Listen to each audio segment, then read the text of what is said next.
Brought you bye independence. कण कण में स्वाद, कण कण में भारत।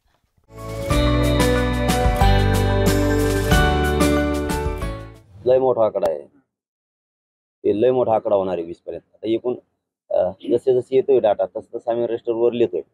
ते कन्फर्म आकडा आपल्याला 20 ला सांगता येईल, 20 ऑगस्टला, आता नाही सांगता येईल। कारण 20 ऑगस्ट पासून 27 ऑगस्ट पर्यंत ज्या जाती धर्माचे बांधव आहेत त्या आपल्याला काय समीकरण जुळतात त्यासाठी ते दिवस दिलेले आहेत। आपण हे दिवस आतापर्यंत 14 ते 20 ऑगस्ट हे इच्छुकांसाठी दिलेत आपण। आणि 20 ऑगस्ट ते 27 ऑगस्ट कोणत्या कोणत्या जाती धर्माचे बांधव काम करतायत, कोण कोण एकत्र यायचंय, समीकरण जुळवायचे, त्यासाठीचा तो तिथून पुढे वेळ दिलेला आहे।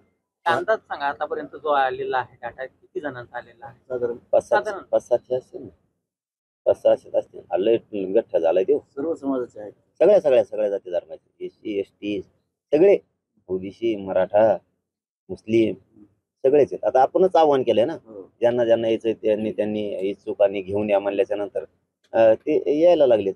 याचा अर्थ डिक्लेअर कोणाला केलेलं नाही आणि करणार सुद्धा नाही। मी 2-3 टप्प्यात काम घेणार आहे। पहिल्यांदा आता इच्छुक घेतले, त्याच्यानंतर आपण 29 तारखेला ठरणार आहे। समाज जर लढायचं म्हणलं तर लढायचं, नाहीतर पाडायचंय।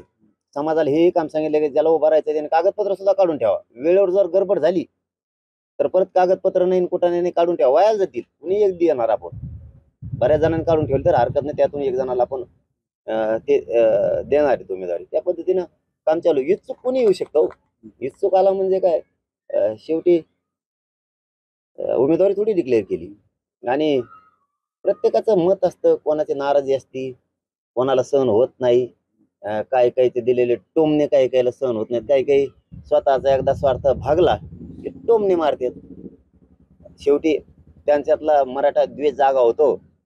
मग आता जातवान मराठ्याला कसं सहन होत नाही, ते राज्यभराचा विषय सांगतोय ना, तुम्ही जोडीत कुंकडे बी काही काहीला खूप सवय असते ती मोठं व्हायचं, पण त्यांचेच कातडे काढायचे।